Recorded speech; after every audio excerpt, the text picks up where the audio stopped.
Hello, friends, and welcome to the September 28th edition of Weekly Witness, Texas Impact's weekly opportunity for mainstream Texans of faith to learn about public policy issues here in the great state of Texas and have a conversation about how you can engage in the process. My name is Scott Atnip, your host and Texas Impact's Outreach Director, and today's episode is brought to you by Methodist Healthcare Ministries of South Texas. And this is our second attempt at a Weekly Witness live episode online. And this is an important conversation as Texas Impact is rolling out our 2021 legislative priorities, and I'm really excited for the panel that we have lined up for you today. But before we jump in, we have just a couple of quick announcements. First, we have been in awe at the response of people in faith in Texas participating in our Faith and Democracy series, with events so far in Dallas, Houston, Corpus, and Huntsville, and probably more to come soon, so watch out for those announcements. Those are all, or will soon, all be in the Weekly Witness podcast feed. So we hope you'll check that out, as well as our YouTube channel, where you can find that content to share with your friends and congregations. Make sure to go ahead and hit the subscribe button while you're at it. And I am really excited to have this conversation today and to start a series talking about Texas Impact's legislative agenda. But y'all, this is an election season, so if you want to successfully advocate for a more just Texas, we have work to do to ensure a safe, fair election and to ensure that our networks are active and engaged. So Texas Impact has resources for you to do just that in our Texas Faith Votes campaign, which you can find at texasimpact.org. That campaign has 4 tools for you and your congregation to promote safe, fair, accountable voting in 2020. Including, number 1, a checklist for those wanting to ensure a safe, fair election. That checklist has things like making sure you have checked your registration, looking for attorneys who are interested in volunteering, and recruiting poll monitors to serve this election season. Number 2, it has a challenge to recruit election workers, which we've talked about in every Faith and Democracy event so far. Number 3, it has resources for you to help promote safe voting by mail, and gives you some tips and strategies for that. And finally, a pledge to vote in the November election based on our shared faith values of health equity, immigration, climate, and a rejection of discrimination. Y'all, this is an important time for Texans of faith to raise our voices. The world needs Texans of faith like you to be active and engaged, speaking out for justice and working to bring it about through both advocacy and at the ballot box. So I hope we can covenant together to make that positive change. Let me know if Texas Impact can support your work. You can reach out to me at scott@texasimpact.org. And since this is a live event, I want to make sure that we go through the technology for today. I'm sure many of you have been on Zoom calls, or living your life there over the course of the last few weeks. But I want to take just a second to explain the features. First, we're going to be using the chat feature at the bottom for kind of water cooler talk. If you want to engage with other people who are watching, I will note that you can send comments just to the panelists or to panelists and all attendees. We'd encourage you to share that with attendees so y'all can dialogue with each other. For questions for the panelists, please use the Q&A button at the bottom so that I don't lose questions in the chat feature. Finally, before we jump in, I want to encourage y'all to share social media. We're on Facebook Live now. We'll have this in the podcast feed and on YouTube soon. So share this conversation with your networks and use the hashtag TexasFaithVotes with your favorite quotes or challenges that you have for your social media friends. So with that, I am excited to welcome to the conversation our Executive Director, B. Moorhead. B, thanks for the time today. Of course. We have with us one of our panelists from a previous Faith and Democracy event, Bishop Erik Gronberg from Northern Texas, Northern Louisiana Synod of the Evangelical Lutheran Church in America. Bishop Gronberg, thanks for being with us. Good to be here. And Arsalan Muhammad, a Texas Impact board member, one of the folks who helped put together this legislative agenda with his other fellow board members. So Arsalan, thank you so much for the time today. Thank you. All right, so I'm going to start with B because she signs my paycheck for a number of other reasons. Just kidding. But B, we'll start with you. And my first question is, Texas Impact since 1973 has been publishing a biennial legislative agenda. So could you start by just giving us a high-level overview of this agenda and maybe talk through how this one is different from previous iterations? Sure. So I'll give you a high-level overview, and I would also say there's probably some particularities about this one, but in general, maybe we can talk a little bit about how it's different, but I think more important is how similar it is. So I'll start by saying that this year the Texas Impact Board chose to start with a little bit of a preamble to the legislative agenda. It's called 10 To-Dos for a New Texas. And Scott, if you don't mind putting in the chat of the Zoom where people can go to see this. I don't want to just read to people if they're able to read it themselves, but so these are the 10 items that aren't necessarily divided up by issue area, but are more kind of the like David Letterman's old top 10 list, right? Give local decision makers the broadest possible discretion to act in the best interests of their community. So what you hear there is something about what we would describe as local control. Provide an adequate, responsive system for funding the dynamic needs of the state and its residents.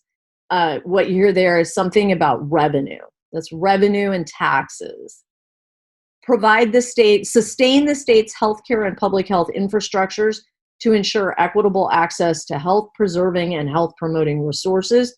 Big emphasis on health there. That's not new or surprising. Strengthen equitable access to affordable, healthy food.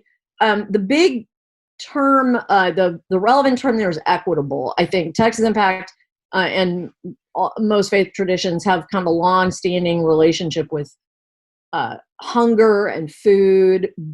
This year and recently, you'll see that term equity popping up in a lot of conversations in the faith community, not just around food, but it's certainly important there. Ensure access to safe, affordable water for all Texans. Equity considerations here too. Unfortunately, we just saw a story on the news this morning about an unfortunate situation in Lake Jackson, highlighting how we take water so much for granted and the safety of our local water supplies, but water is increasingly an issue for Texans all over the state, and including it's the safety of our local water systems. Close Texas's technology gap. We could maybe come back to that. That is one that is new this year, and there are reasons for that. Ensure fair, secure, and transparent election administration, and ensure voter access in Texas election systems. I think the other speakers are going to talk also about how important elections are and why faith traditions would care about secular elections. Strengthen and clarify laws prohibiting all kinds of voter suppression, again, on the elections. Support and strengthen civil protections from physical and sexual abuse for vulnerable populations. One of the other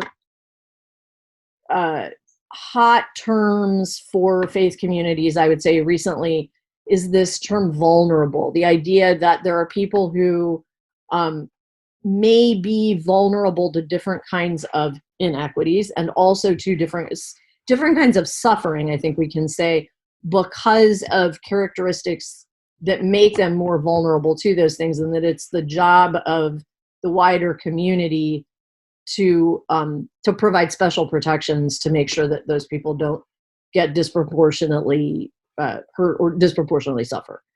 And dismantle policies that perpetuate the disproportionate arrest, charging, incarceration, and sentencing of people of color. So systemic racism there on top.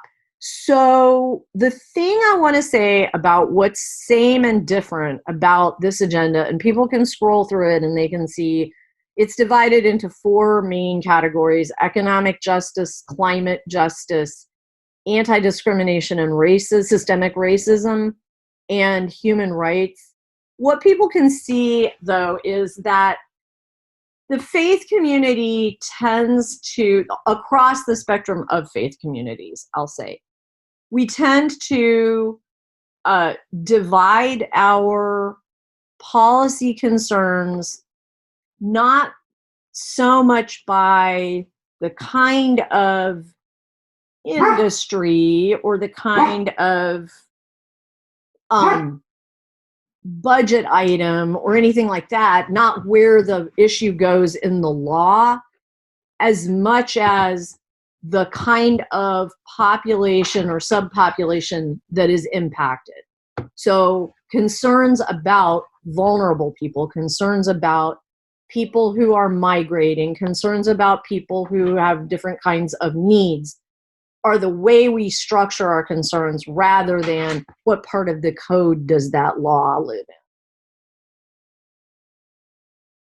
So you did mention those 4 categories, and we'll be talking about those 4 categories over the course of the next couple of weeks. We'll have a session dedicated to each.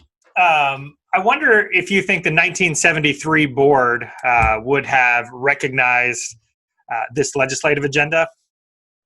I mean, I think yes and no, and I want to go back to the one about the technology gap.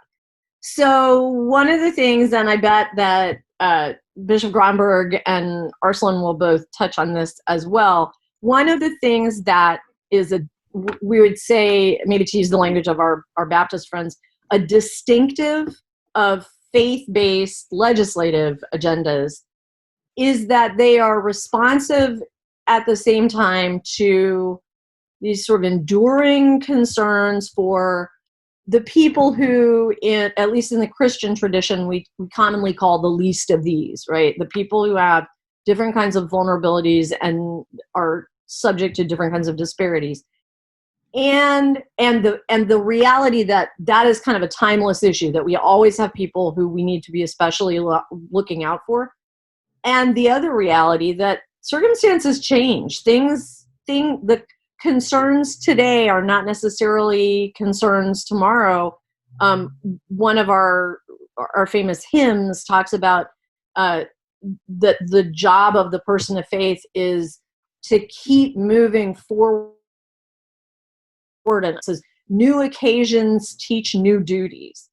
I think one of the new duties that faith communities in Texas have come to understand this year, in 2020, because of COVID, is the duty to ensure that everyone has access to the common communication strategies that people of privilege use to make their lives not just easier and more convenient, but also, livable in the most basic senses. And, I'll point out, I've got 3 grown kids and a grandchild who's too young for school. So it is really not a big problem for me. My family's interaction with Zoom has been, the ubiquitous birthday evening Zoom call with everyone sitting on their respective sofas. But you all are having a very different experience with that. All 3 of you are managing educating your young children using the internet. Well, it turns out that as people of faith in Texas and all over the country, and I think all over the world, had to start doing that, they realized this is an area of inequity that we were so siloed that we didn't even know how unequal it was. And in fact, Texas Impact has a member congregation that has started a pretty big project providing computers to families with little kids. So I think the 1973 board would recognize that intent. They wouldn't necessarily recognize the particularity of the issue. But I did just want to read this one thing, as long as we're talking about that board. The board said the Interfaith Commission on Human Priorities, which was what Texas Impact's name was a long, long time ago in 1973, when I was in 3rd grade, and I guess you guys were not born yet. The Interfaith Commission on Human Priorities is founded on the central religious conviction that churches and synagogues, and we would now say all houses of worship, all faith communities, are called to minister to the whole person, to respond with compassion to the physical, emotional, and spiritual needs of all people. It has become increasingly clear that such a ministry cannot be performed adequately without a concern for basic social problems at the state government level. And what I'd say is in 1973, Texas religious leaders said, it's become increasingly clear. If that was true in 1973, how much clearer is it today? So yeah, I mean, we've got some of those folks still with us. They are enthusiastic supporters of our current work. And yeah, hopefully it changes a little bit over time because we address some concerns, at least temporarily, and new issues bubble to the surface. So yeah. Yeah. So Bishop Gronberg, let's bring you into that conversation. So it is interesting to kind of think through the history of how religious organizations and people of faith have come together to address some of these important societal challenges. And the Texas Impact Board met a couple of weeks ago with folks from all different or many different religious backgrounds, thinking through these issues both from a theological and a policy perspective. And the Texas Impact's board's only like hard and fast rule in terms of creating a legislative agenda is that they have to agree unanimously on these issues. We don't want to be working on an issue that one of our faith traditions would be opposed to, right? So trying to find consensus among those different organizations, and that none of those items are in conflict with the national social statements of our member denominations. So from your perspective as a denominational leader, how is it possible that such a variety of faith traditions can agree on so many things like we've seen spelled out in these priorities? You're asking a Lutheran about agreement? That's asking anybody these days, right? I don't know. The denomination founded by saying, I disagree fundamentally. Well, I think B nailed it in this in the conversation about finding things that are common, and that's what we seek, and we seek common ground. I mean, within our own denomination, we have a variety of perspectives, a lot of things, and that's why I think the priority piece is important. It is not about the actual going for the code or what is the implementation of it, but all of our traditions, as you lifted up, have a priority on the vulnerable, on the least of these, on those who are forgotten. And all of our traditions have texts that talk about the responsibility of those with privilege and power to care for those who are in need. And so those things, I think, can shape. And look at the question about 1973 and the founding of Texas Impact. Yeah, I mean, a lot has changed since 1973, but the priorities of engagement, care, concern, these things don't change. It's the implementation of them. I was looking back at the ELCA social statements and the fact that, yeah, we have assemblies and we have processes to put a social statement together that align on topics. And even the ones written in 1991 are applicable today because they're not about a particular policy or the implementation of a policy, a law. It's about the priority of saying, here's how you care for creation. Here's how you care for education. Here's our statement in 2007 on genetics is woefully out of date if it was about technology. But the fundamental constructs of what is God's and what is ours and how do we work together, those things remain very timeless. And so I think that's how you can get people. I am quite amazed you do get unanimity, but that's, I think, how you do it. You find the core pieces that resonate with everybody. So you mentioned the Lutheran social statements. What's the process for that? Where do those come from? Well, as Lutherans like to talk and debate, there is a process engaging that. We have 13 social statements. The first was written in 1991. The most recent was voted on and accepted at our 2019 Churchwide Assembly. And the way they happen is there is a need that is identified, and then it comes to our churchwide assemblies. Our churchwide assemblies meet every 3 years, and that's all of the ELCA members of the synods bring representatives. Our synods, which is our smaller geographic units, they meet annually. And what usually happens is a synod or a group of synods will put together and say, we think we need the church to teach on something. So, for example, in 2019, we approved a statement on sexism and justice. And that came out of several years of people coming to assemblies and saying, we need the church to make this clear statement about sexism and what it causes in our society. And we need to talk about it from a religious perspective, and we need to talk about it because the Bible is often used to justify it. So we need to talk about how do we read Scripture in a way that does not produce patriarchal systems? How do we read Scripture in a way that says, that women and men both have roles and responsibilities? So that happens. So that goes into the churchwide assembly. The churchwide assembly then allocates two things. One is the priority and the money, because these things cost money to put together, because then there is a period of writing, and it takes several years where they write drafts. Those drafts are then sent to people in the communities, and any member of the ELCA is entitled to send in thoughts about that, which seems like a terribly long process, but in a representative structure, that's important. Everybody has a chance to read the drafts, and then after a period of time, it comes back to an assembly, and it is either approved or sent back for more refinement. So we currently have one on the church and governmental engagement that is being currently drafted right now. So I don't expect you to be an expert on all of the other denominations in the world, but is your general sense that other denominations take a similar approach? Yeah, everybody's structured a little differently in the level of authority that comes. Our Roman Catholic siblings have much more authority placed in the office of bishop, and so the Roman Catholic Conference of Bishops speaks in a different way than the ELCA Conference of Bishops speaks. And then on the other end, you have our very congregationalist communities. But even there, you see them banding together into some sort of a federation in which they speak together. And because we're Americans, we seem to like to vote on stuff. And so that seems to be the way we do it. Right. So Arsalan, bringing you into the conversation, you were one of the people who was at the table when this legislative list of legislative priorities was created. But as somebody representing the Muslim tradition, certainly that is structured differently from what Bishop Gronberg might have been describing with the Lutherans. So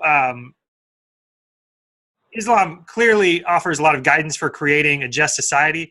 Are there commonly recognized social statements in Islam? Yeah.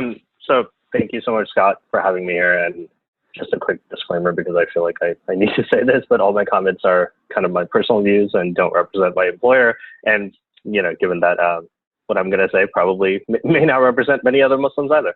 Though I would say that it's, I would say that it's fairly representative of the Muslim tradition. So with respect to your question, I don't want to go too much into background, but unlike what the bishop just said, in at least Sunni Islam, there isn't the same kind of denominational structure, which, the pro would be, I would argue that it almost democratizes the religion. But obviously that also allows people to kind of believe whatever they want to believe, and there's some legitimacy that they may have. And I may think that it's really wrong and problematic, but there's no real mechanism to say that, to not excommunicate, not that harsh, but to condemn it perhaps. But with that said, I think there are obviously a lot of traditions from the Quran and from the life of the Prophet that I think indicate what Islam teaches regarding social justice and public policy. And I want to just share a couple of them. And interestingly, my first kind of representative story is from the Prophet's life, substantially in advance of him becoming the Prophet. So at the age of 20, in Mecca, where he grew up, which was essentially a kind of tribal city with some religious significance. But if you were not part of a major tribe, there was no real recourse that you had in terms of injustice that was done to you. And there was a foreign kind of merchant who came, conducted some business transaction and was cheated out of, whatever he thought the agreement was. And he had no recourse because he wasn't from the land. And he went to a group of, individuals who kind of felt his pain. and came together. And some of them were actually kind of, prominent individuals, including the prophet, who was just a 20-year-old kid. And they all agreed to form a pact of chivalry of sorts, and said that they would stand together on the side of the oppressed against any oppressor until justice was done, whether the oppressed was a man of some prestigious tribe or if he was. And the prophet later on in his years, after he became the prophet, after he commanded tens of thousands of people, spoke glowingly of this and said if that kind of opportunity presented again, he would be honored to be part of it. And I think, it's also interesting that this is kind of a pre-Islamic story that kind of forms the ethics of what, we should do. And as the bishop was saying, as B was saying, there's nothing in oppressor and as somebody who's oppressed in a business transaction in, 7th century or 6th century Arabia that really is all that applicable to, internet charges. But at the same time, I think these are, ethics that we get, and that influence how we think about things. There are tons of verses in the Quran talking about, what B was mentioning earlier about feeding the poor, the hungry, the sick. But one relevant verse that I thought I would share is in chapter 3 in the Quran, God says, "You will never attain piety till you spend from which you love, and whatever you spend, truly God knows it." And spend from what you love. The obvious, I think, implication and meaning is wealth, right? You spend money on charity, but also it's resources, it's time, because all of us, especially during COVID, we either have too much time or too little time, depending on what your children's educational situation is, probably. But those are important factors. And the way I see that is that it's not, it's interesting. And I think in today's environment, there is a view that these types of charitable kind of giving should be private charitable givings, right? And there's a view that maybe no, it should actually be through public policy, because that's the only way in the current modern nation state, 21st century world. No matter how much private individuals want to give in charity, they can't provide healthcare to everyone, right? Of 330 million people. So there's nothing in the Quran that would limit it to a tax deductible charity. It's whatever accomplishes ensuring that you are able to provide justice for everyone. A couple of other quick sayings of the prophet. One of them is, "None of you believes until he desires for his brother or his neighbor what he desires for himself." And obviously that's the golden rule. It's it's kind of universal across faith traditions.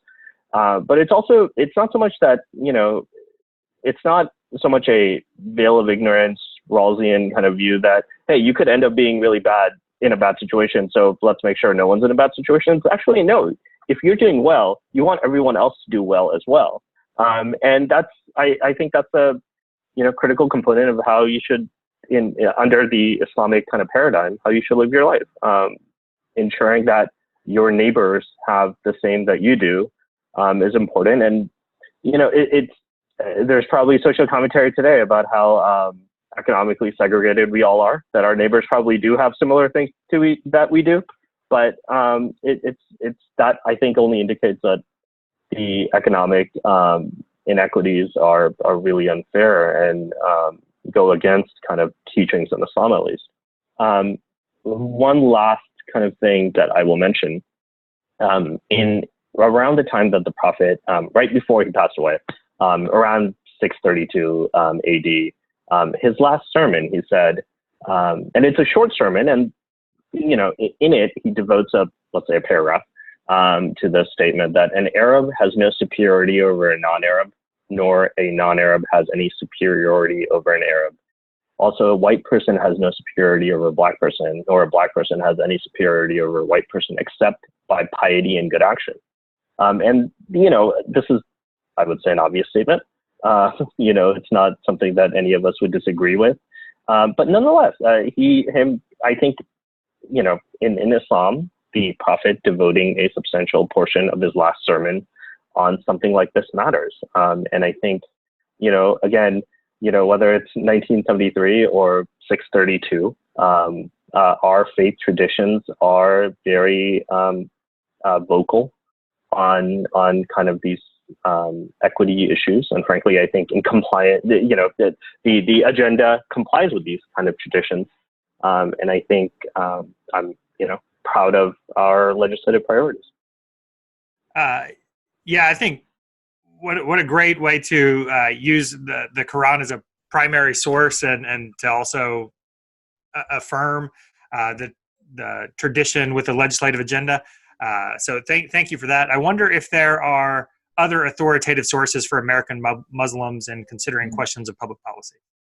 Yeah, so this is what kind of I was indicating earlier. Unfortunately, I think in at least Sunni Islam, which is, let's say, 85% of Muslims are probably Sunni, about 15%, give or take, are probably Shia, and there's subsects in each of these, of course, and some other sects.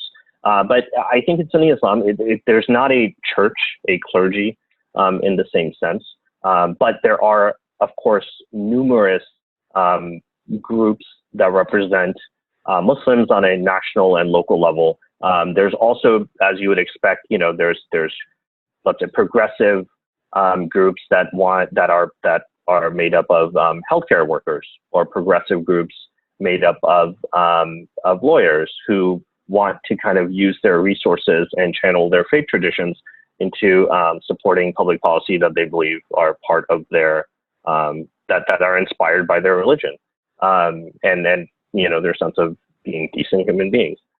So I think in Shia Islam it's a little easier because there is a organized formal clergy, and there are kind of orthodox sources to go to. In Sunni Islam, it's a little bit more, pick what you want, and there's lots of affiliated groups, both national and local. But it's whether they are authoritative is kind of in the eye of the beholder. But that's, and as I said, I think there's an element of it democratizes the religion, which has its pros and cons. But there's also the possibility that the local mosque may represent, or may generally be more, the adherents, the congregants may be from a, sub-Saharan, Muslim immigrant population at least in New York City or in major cities, which may be difficult to find necessarily something that is representative and authoritative. So I'm going to open this next question up to the entire panel and remind folks who are watching live in the webinar that you can submit questions in the Q&A. If my technology game is good enough, folks who are on Facebook Live can also post in the comments, and I'll see if I can go back and forth to check some of those. But the next question for the panel that I'd have is, we now have this set of legislative priorities, and we have two big important dates coming up, right? We have an election coming up in November, and then we have the convening of the Texas legislature, which meets every other year in January. I wonder, now that we have this set of legislative priorities that Texans of Faith have agreed on, what do we do with that? What do you hope Texans of Faith will do with these priorities moving forward? So I'll just open that up to you all. Well, I'll start, and I'll say first that in some ways, what we hope that, and by we, I don't probably just mean Texas Impact here, it's worth pointing out that our colleague organizations in other states are doing this same sort of events. The North Carolina Council of Churches, I believe, just wrapped up a 6-week series of webinars on their legislative agenda and how their legislative agenda is related to voting. We have people all over the country. I think Americans do look at this sort of intersection of religious, social concerns and what they mean to an election of secular officials, maybe a little bit particularly, at least. There's a particularity about the way that American faith communities do that. What we would not hope is that, in fact, what we would hope is that people would not use policy issues as litmus tests. So in other words, if you don't agree with me on this one thing or this other thing, or in fact, this whole agenda, I won't vote for you, because what I'm really voting for is an employee. I want to say my vote is transactional in that sense. I'll vote for you if you do this stuff I want, right? But what we know is that's not really the nature of American politics, and it has never been. American politics are very much based on relationships. So it's not that you're saying, I'll vote for you if I have a grocery list for you, right? If you go to the Capitol and get me this list of things, justice for the poor, justice for the climate, then I'll vote for you, and otherwise I'll find somebody else who will do it for me. It's that we say, I'm going to vote for people who I think share my orientation, my paradigm, my worldview, right? I'm going to vote for people who generally affirm the same ideas that we are made to be in relationship with each other, and that caring for vulnerable people in our community is maybe our most sacred charge that we share across our faith traditions. So if I'm going to disagree with somebody on one issue or another issue, I'm not going to say that means that we can't, I won't vote for them any more than I'm going to say, because I disagree very strongly with my husband on certain issues, it sure doesn't mean that we can't live together in the same house and be married, right? So what instead we want is for people to say, more to think these are the issues that inform my community, and therefore they perhaps should inform my thinking, right? So I, as a person of faith, might say, well, this is Texas impacts issues, which, if we're honest and taught, as you hear from Arsalan and the bishop, are derivative of older, more, iterated concerns that come from national and global communities, then that should be instructive to me. I should think that these are things that apparently are areas of pretty broad common concern. And if I'm unaware of them, like the issue with technology, or if I'm not certain. So somebody asked a question in the Q&A part about what does public charity mean? And what I would say is, we actually would want to make a further distinction between public charity and justice, right? So if I think, well, giving food stamps to people who don't have enough money is kind of as good as anybody needs to do, and that's a pretty charitable response. If people are poor, we just give them some help. Instead of reading on and noticing that members of the Texas Impact Board, including Arsalan and some of the Lutherans on the board, were very assertive in insisting that language about wages was included in that agenda as well, that we don't stop with, if people are poor, then I guess we should help them with food. And that makes a move from, this is not just a question of charity. It's a question of, do we have a just economic system that compensates people fairly so that we can all live according to our common standards? So that's what I think about the election. What I'll say super quickly is, when we get to the legislative session, you'll notice, and the bishop again and Arsalan both said that, yes, right, when that both justice and mercy. Thank you, Phil, another board member on the chat here. But what we would say in the legislative agenda, in the legislative session, is this agenda doesn't say amend Chapter 42 of the Texas Health and Safety Code, right? It says we should do right by people and make sure that people have access to health insurance, right? That people can get health care when they're sick. So when a legislator says, well, I don't exactly like the exact proposal that's on the table in front of me, I'd like to do something, but I'm not sure that this is exactly the right thing, we're very disposed to have that conversation. And the faith communities in general are very disposed to have that conversation. because what we want to say is there are lots of ways to, I suppose the term that comes to mind right away from my Appalachian mother is there's plenty of ways to skin a cat, right? There's plenty of ways to get the job done. There are some cases, though, where we would say, no, there's really only one way to get that job done.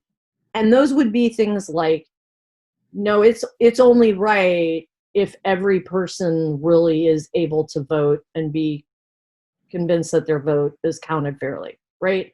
There are a few cases where the faith community generally takes a fairly hard line because they are so foundational to the way we do the rest of our work, and they allow us the space to have conversation among people who, are not really, they're from very different circumstances and worldviews, but they share the concern that we all want to live together in this community of Texas. Long-winded answer. I'd love to hear what the guys have to say. Well, I think, I kind of forget what the main question was, other than I think that what you're saying is right. The specifics of the policy, and one of the challenges I think we do face in our society today, and we see it within the church as well as in the secular world, is the litmus test politics. And we see it in congregations. Just because the ELCA passed a social statement doesn't mean that every member of the ELCA agrees with the social statement. And we have congregations that then would say, well, we're not going to give mission support to the synod or the church-wide organization because you're not doing the things we want you to do. That transactional relationship exists. And I think the challenge is because of a bifurcated, polarized system that we have, it becomes even more challenging, which is why Texas Impact's work is important, to say, here are some things that we need to work on. And you lifted up economic justice related to charity. Yes, the food stamps are a vitally important program for making sure that our nation provides food. It also is a farm bill, right? And so our farmers are interested in this thing. But why are there food stamps? And I think that gets at the deeper question that we as people of faith need to be talking about. You mentioned that the ELCA's economic life statement is sufficient, sustainable livelihood for all. That's our social statement about economic life, which sets the goal. There should be sufficient, sustainable livelihood for all. God created a world in which there is enough. And so we as people of faith need to come into the room and say, there is enough. Why is it that there are people who don't have?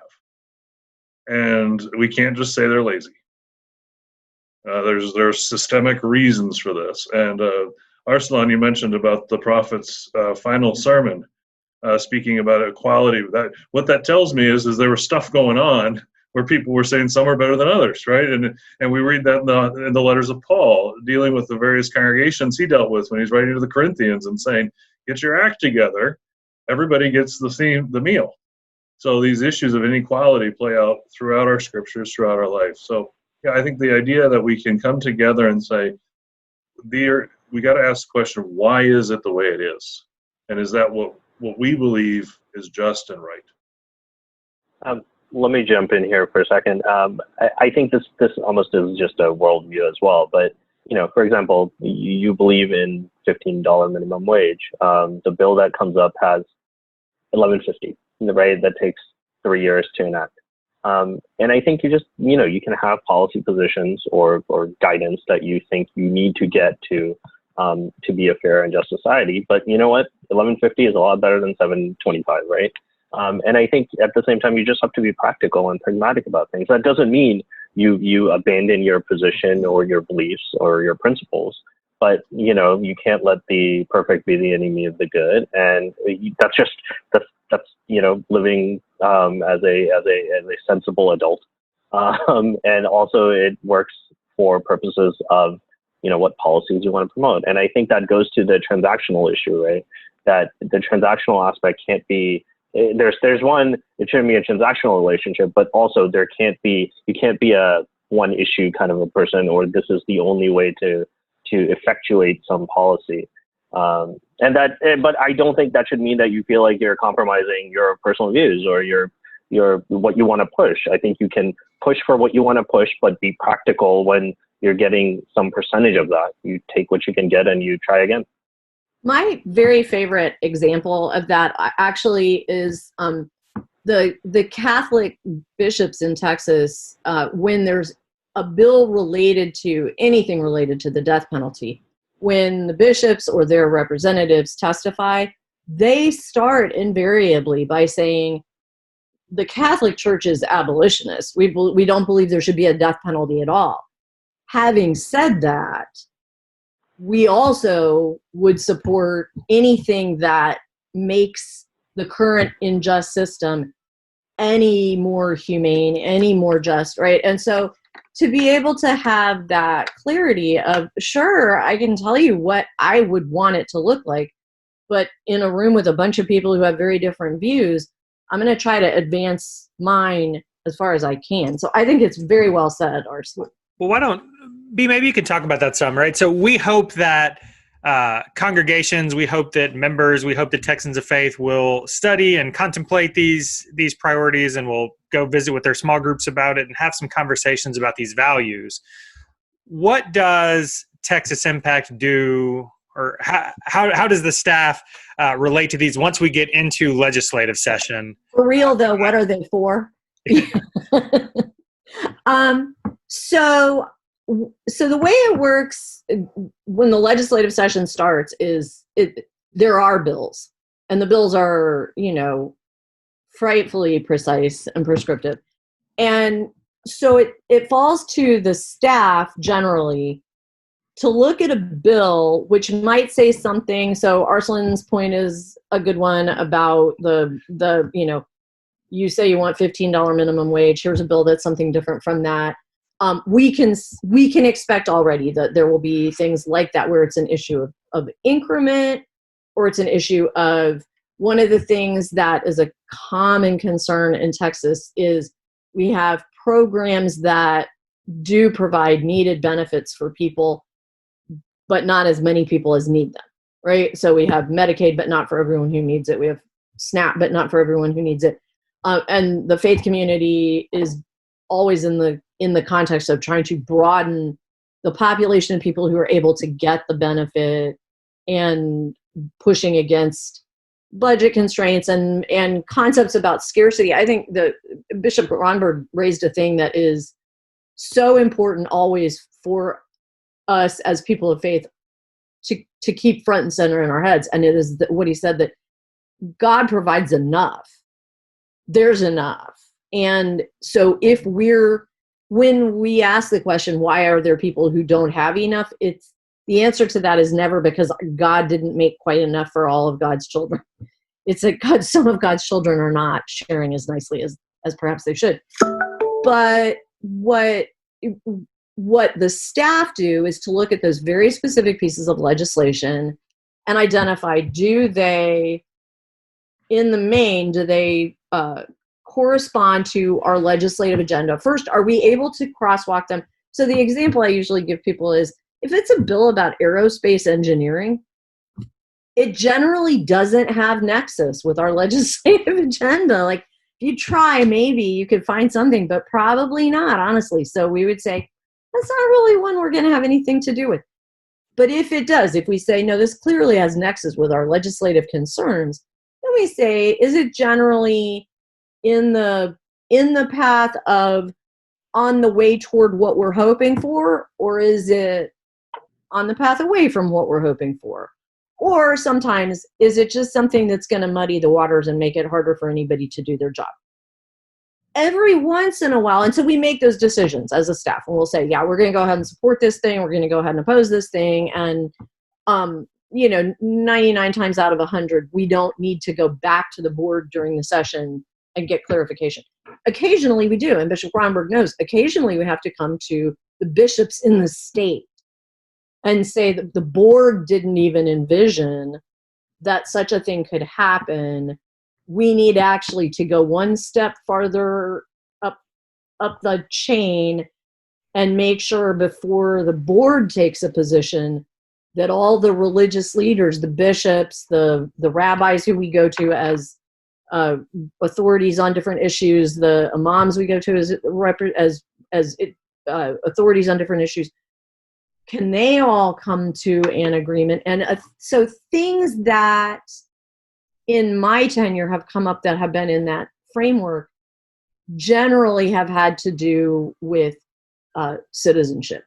They've generally had to, so the different things having to do with migrants and ways that we handle migration, different things having to do with Homeland Security, where the board hadn't before the legislative session even envisioned that such a thing could be proposed. I think we do better and better every session about being able to guess what could possibly be proposed that we wouldn't otherwise have thought of. But yeah, sometimes it happens.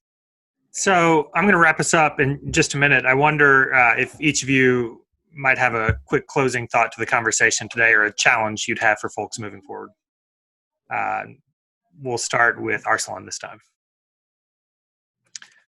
Oh man. I mean, I think at the end of the day, we're going to see a lot in the next few weeks, discussions on, people who are in public life who have strong religious views and how that translates, right, into public policy. And I think the fact is that if you are an adherent of a faith tradition that means a lot to you, then frankly, there's no other, you're going to have a paradigm through which you will analyze the world, and that's going to matter. And that doesn't mean that you should impose, views of your own on others necessarily. But if you think something is right and something is wrong, then I think in a society like ours, you should share that, and you should do what you can to try to guide the world in a way that's in compliance with kind of your worldview. And if those are good arguments you're making, then in a democratic society, you may win the day. And if those are arguments that don't appeal to anyone, then you lose. And that's just, that's how it is. And that doesn't mean there shouldn't be guardrails to prevent your views that are infringing on the rights of others. But, I don't think taxes and requiring more in taxes are the kinds of things that infringe on the rights of others. So if you think, there's too much poverty and you need a carbon tax to have a more equitable way, and that's informed partially through your faith tradition, should advocate for it. And I think we're going to see a lot of interesting discussion on that, the Supreme Court nomination, over the next few weeks. All right. B, closing thoughts. And we also had a question come in about what our top priorities are. So I wonder if you can kind of respond to those both in your closing thoughts. And you're muted. That was the first time today we made it 50-something minutes in without anybody. Right. Muted, so. I know. And what I was saying was brilliant. Now I forgot what I said. No.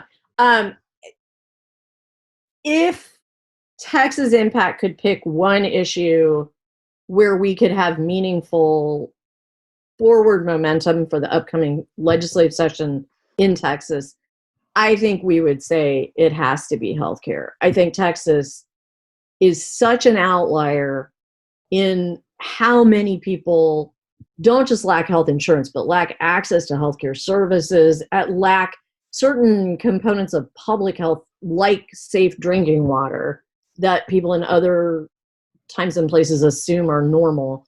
That it's got to be, there's got to be concrete progress on health for Texans, because so many other things rest on a healthy population.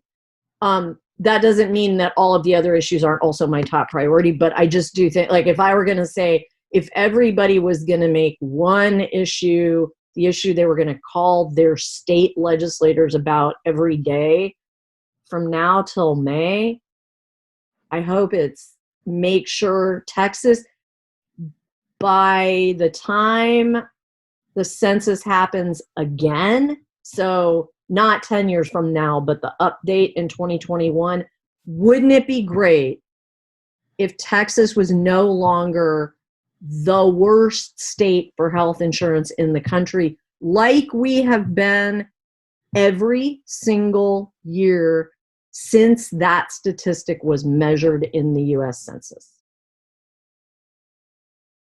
All right, Bishop Gronberg, you want to close us out? I didn't know that.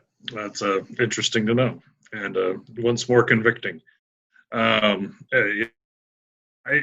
I think the reality is that many people come from different situations and have different priorities, and that's for me what's been helpful about engaging with Texas Impact is when we've gone to our legislative days and you provide education and resources, and I can go talk to people of all parties and of different stripes and say, okay, here's some issues that we care about.